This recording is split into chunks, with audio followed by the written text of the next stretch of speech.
Bir müddət əvvəl Türkiyəli müğənni Bülent Ersoy avtomobildən düşərkən onu çəkən şəxsə əsəbləşməsi videosu ilə gündəmə gəlmişdi.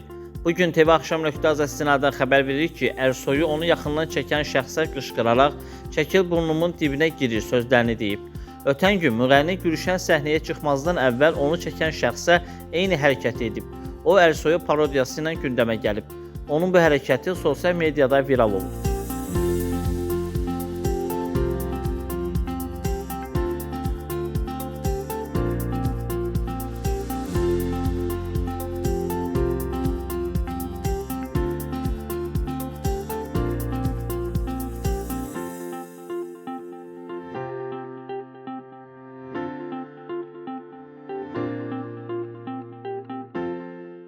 Çekil be!